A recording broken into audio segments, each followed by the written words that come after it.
Guys, AC here. Hope you're doing well and welcome to another review. Today we're going to talk about a new house. This is a new house. I've not reviewed any of the fragrances. It's called Nishane. Nishane Parfums. They're based out of Istanbul, Turkey. So, Nishane first. They were created in 2012 by two friends, I believe, or two brothers, two friends. Mert Güzel and Murat Katrum. If I'm hoping I'm pronouncing their name right. Now, they've come up with about 20 odd fragrances, and their fragrances, if you like, is inspired by Turkish literature, by Turkish way of life, and Turkey, is in a very fortunate position. It's right at the crossroads of Europe and Asia. And for centuries, it's been inspired and influenced by various cultures. And in today's modern Turkey, you look at their outlook, they're very unique. They have both the Middle Eastern influence and they have the European influence. So this perfume house tries to embody that sort of crossroads of multiple cultures. Quite an interesting house, and they have got a huge portfolio. In 6 years, there were 20 odd fragrances. So very interesting. I've been looking into this house. I've got about 5 different samples. The one that I picked up first is probably a very interesting one. So Fan Your Flames is basically inspired by a 13th century Persian poet, if you like, called Rumi. Now Rumi is very popular, both in the East and in the West. I think he's one of the most, he's a top selling poet in the United States. So you can imagine how popular he is in the West. But I don't quite understand the connection between Rumi and Turkey, because Rumi was born in Afghanistan. I think he comes from a place which is called Balkh. So he's basically an Afghani, writes poetry in Persian rather than in Turkish, which is again a different language, I suppose. But nonetheless, this is inspired by Rumi's saying, fan your flames. So the inspiration, again, like many fragrances I've attempted before, is a Turkish shisha, hookah house.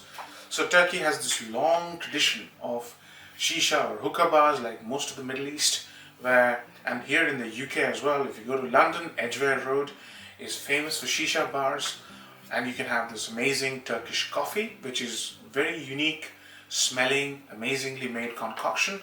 Has notes of cardamom, I believe. Very, very interesting experience. I've tried it a few times.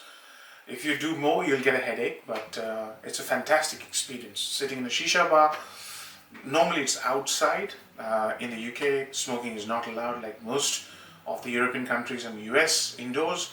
So it's outside a restaurant and you can see the whole city life pass you by. It's a beautiful experience.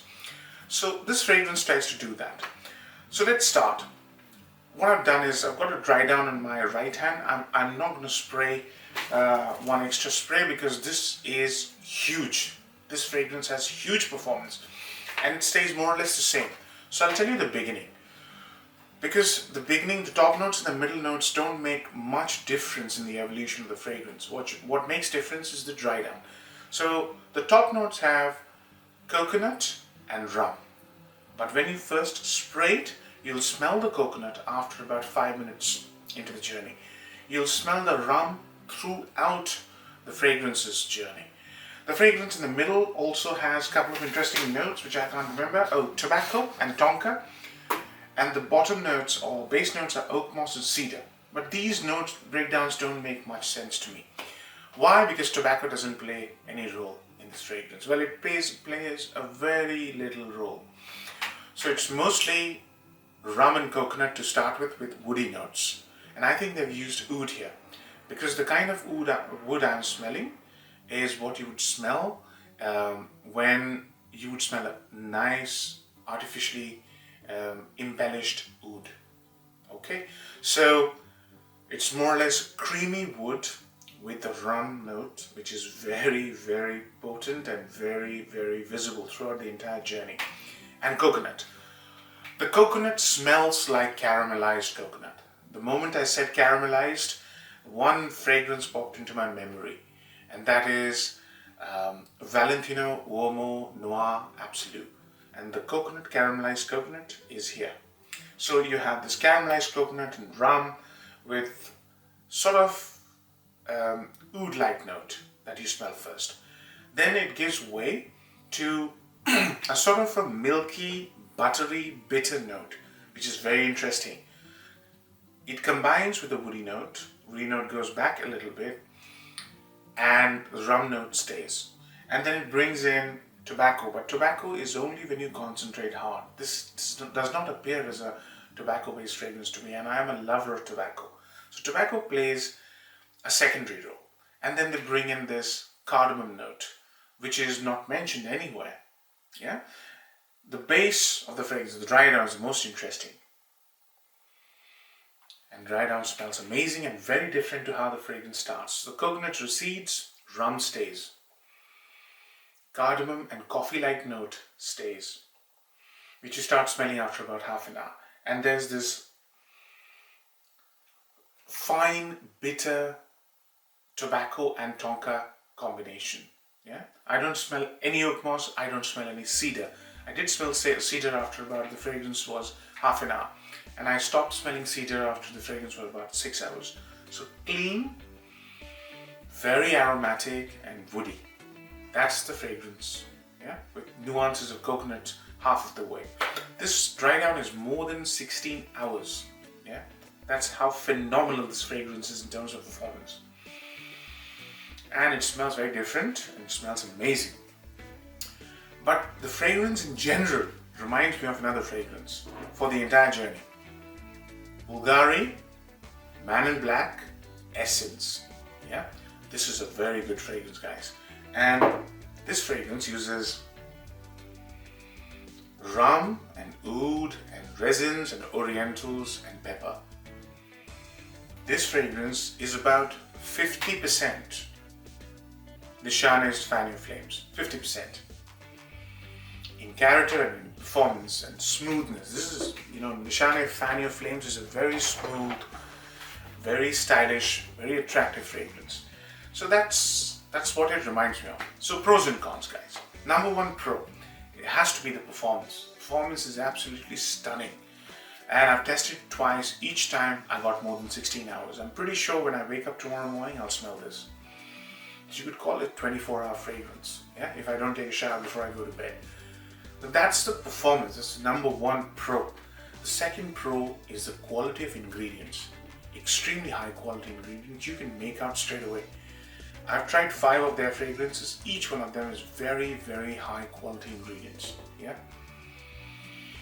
Third is the composition. The way they've created their fragrances, superb composition. There is nothing in these fragrances that I have tested which says, you know what, they've not got this right. Their composition is fantastic. Really good stuff. Yeah, stellar performance though. And all you need is one spray. These fragrances are super strong. One spray is enough. Anywhere on your body. Just one. Forget about multiple sprays and decants, nothing like that. Downsides. Number one downside, these fragrances, not only this one, these fragrances, the 5 I've tested, smell like designer fragrances. Yeah.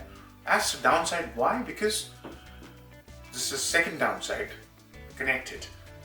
The price point on Nishane comes to about £3 an ml. So 50 ml Fan Your Flames is currently available on Notino for £150. That's 3 ml, £3 per ml. That's steep. Yeah. But the fragrances smell like designer fragrances. Some of them are very akin to very, very popular designer or niche fragrances like Tuscan Leather. There's one which smells like Tuscan Leather. So it is what it is, but that's a downside, When you're paying such high amounts of money, you need something unique. Or you need something that smells like a niche. These are probably not as niche as you would like. These are in the same bracket as a Byredo or a Bykillian, yeah? Smell like very high-end designers, but priced like a very high-end niche. That's the problem.